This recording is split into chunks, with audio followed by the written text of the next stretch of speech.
साथियों, तो स्वागत है आपका हमारे YouTube channel mister Prince S.123 पर। अगर आप हमारे चैनल पर नए हैं तो चैनल को सब्सक्राइब करें और बेल आइकन को प्रेस करें। आज हम क्लास 10 के प्रमेय 32 जो पेज नंबर 59 में है उसे प्रूफ करेंगे। तो हमारा क्वेश्चन है, वृत्त के केंद्र से किसी जीवा जो व्यास नहीं हो पर डाला गया लंब जीवा को समद्विभाजित करता है। तो सबसे पहले जीवा क्या है? वृत्त के ऊपर किन्हीं दो बिंदुओं को मिलाने वाली सरल रेखा खंड को वृत्त की जीवा कहते हैं। और एक बात याद रखिएगा कि वृत्त की वृहत्तम जीवा वृत्त का व्यास होता है। यह हमारा एक वृत्त है और इस पे हमने दो बिंदु ले लिए। ये इस बिंदु का नाम रख दिया ए और ये बी। अब इन दोनों बिंदुओं को अगर हम मिलाते हुए यहाँ से यहाँ तक एक ये रेखा खींच लिए, सीधी रेखा, तो इस रेखा को जीवा कहेंगे। ठीक है, हो गया। अब वृत्त की वृहत्तम जीवा व्यास होती है। ये एक बहुत ही इंपॉर्टेंट क्वेश्चन है। ठीक है, याद रखिएगा कि वृत्त की वृहत्तम जीवा वृत्त का व्यास होता है। तो चलिए सवाल में आगे बढ़ते हैं। तो सबसे पहले हमने एक वृत्त बना लिया और उसमें एक जीवा खींच ली। अब केंद्र से जीवा तक एक लंब डाल दिया। इसका नाम दे देते हैं, इस जीवा का नाम रख दिया ए बी, केंद्र का नाम ओ। ठीक है, और ओ से ए बी पर जो ये लंब आकर जहाँ कट रहा है, इस बिंदु का नाम हमने रख दिया डी। ठीक, तो मुख्य प्रतिज्ञा में हम लिखेंगे, जिसे हम लोग प्रदत्त भी कहते हैं, मुख्य प्रतिज्ञा। मुख्य प्रतिज्ञा में हम लिखेंगे, कल्पना किया ओ केंद्र वाले वृत्त की जीवा ए बी जो व्यास नहीं है पर ओडी एक लंब डाला गया। क्या लिखेंगे? ओ केंद्र वाले वृत्त की जीवा ए बी जो व्यास नहीं है, ये मेंशन करना जरूरी है, पर ओडी एक लंब डाला गया। चलिए लिख देते हैं। आप इसे 3 से 4 बार पढ़िएगा, ये आपको याद हो जाएगा। ठीक है, अब हम आते हैं, हमें क्या सिद्ध करना है। तो हमें सिद्ध करना है ओडी लंब एबी जीवा को समद्विभाजित करता है। हमें यही सिद्ध करना है कि ये जो केंद्र से जीवा पर लंब खींचा गया है, ये इसको समद्विभाजित करता है। ठीक है, तो हमें यहाँ पे हम लिख देंगे, सिद्ध करना है कि सिद्ध करना है कि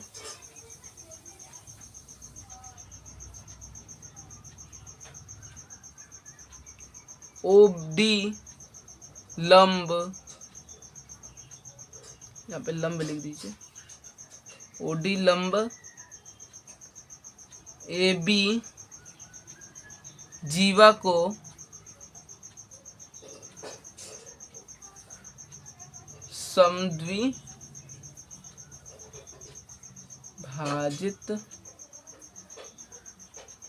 करता है। अर्थात मतलब हमें सिद्ध करना है एडी बराबर बीडी। अर्थात लिख देंगे, अर्थात एडी बराबर बीडी। ठीक है, अब आते हैं रचना में। रचना बहुत सिंपल है। इसमें हम लिखेंगे ओ ए एवं ओ बी को मिलाया। आते हैं रचना में, हमने रचना में लिख दिया ओ ए और ओ बी को मिलाया। अब ओ ए और ओ बी को मिला देते हैं। ये ओ से ए मिला दिए,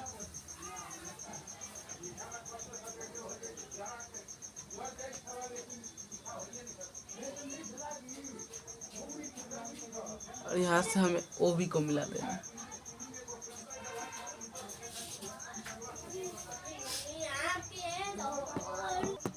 अब आते हैं हम लोग प्रमाण में।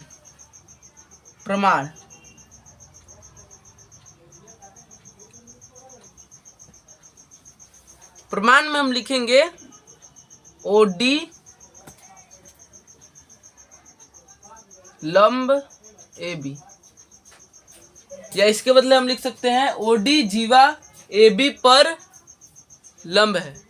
OD जीवा AB पर लंब है, तो इसके जगह हम लिख सकते थे OD जीवा AB पर लंब है। इस लाइन को समझिएगा, ठीक है। अब त्रिभुज ODA और त्रिभुज ODB में हम जब OA और OB को मिला तो यहाँ पे देखिए हमें दो त्रिभुज मिल रहा है, त्रिभुज OAD और OBD, ठीक है। त्रिभुज OAD और OBD में, ठीक है। अब यहाँ पे देखिए एंगल ODA और ODB दोनों क्या है, 90 डिग्री का कोण है। क्यों? क्योंकि ये OD जो लंब है, इन दोनों लंब के दोनों ओर का कोण समकोण होता है। OD AB पर लंब है और लंब के दोनों ओर का कोण समकोण होता है, इसलिए ODA और ODB समकोण है। तो लिखते हैं कोण ODA बराबर कोण ODB। क्यों? तो प्रत्येक समकोण है, लिख देते हैं प्रत्येक समकोण है।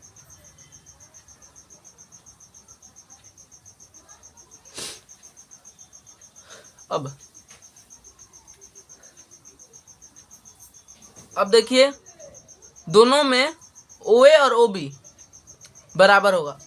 OA और OB क्यों बराबर होगा? क्योंकि एक ही वृत्त का अर्धव्यास है। यहाँ पे हम लिखेंगे कर्ण OA और OB बराबर है, क्योंकि ये कोण 90 डिग्री का है और 90 डिग्री की विपरीत भुजा को ही कर्ण कहते हैं।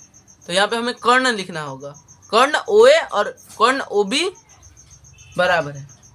कर्ण OA बराबर कर्ण OB।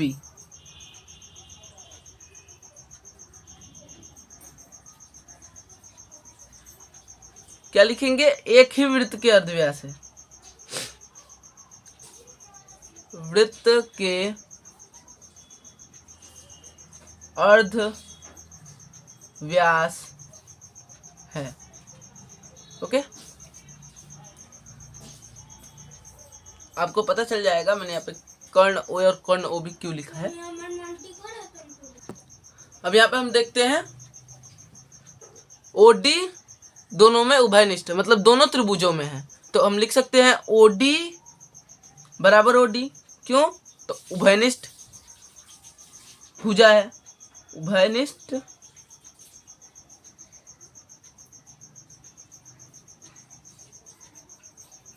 भुजा है, ठीक है। अब इसलिए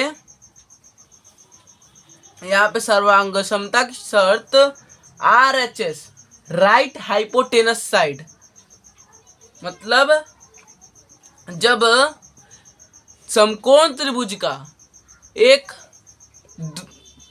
समकोण त्रिभुज के कर्ण बराबर होते हैं और कोई एक भुजा, कर्ण और एक भुजा, कर्ण किसे कहते हैं? तो 90 डिग्री के विपरीत भुजा को। तो जब कर्ण दोनों बराबर होंगे और कोई एक भुजा, तो ये त्रिभुज क्या होगा? सर्वांग सम हो जाएगा। किस सूत्र से? तो RHS से। RHS से जब दो त्रिभुजों के कर्ण और कोई एक भुजा बराबर होती है तो वो त्रिभुज सर्वांग सम होते हैं, ठीक। तो हम लिख देंगे त्रिभुज ओ ए डी सर्वांगसम है त्रिभुज ओ बी डी। यहाँ पे RHS में होता है कर्ण का जिक्र, इसलिए हमने यहाँ पे कर्ण लिखा था। ठीक है, यहाँ पे लिख देंगे RHS द्वारा, RHS द्वारा।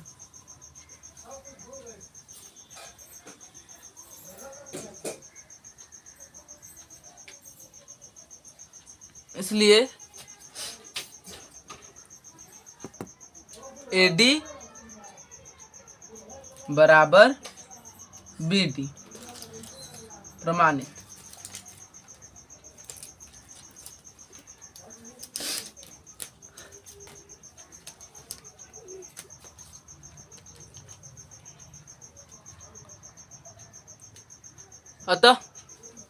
अतः लिख देंगे, अतः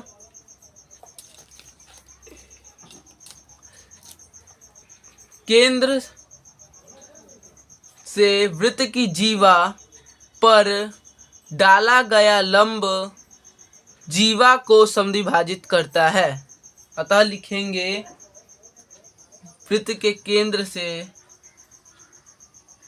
वृत्त के केंद्र से किसी जीवा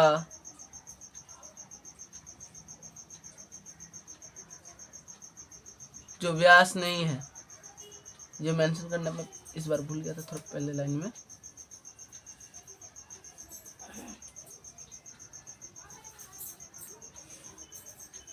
पर डाला गया लंब जीवा को समद्विभाजित करता है, जीवा को समद्विभाजित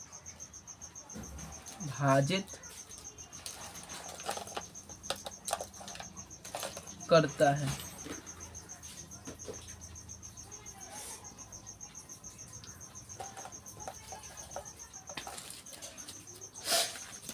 मिलते हैं अगली वीडियो में।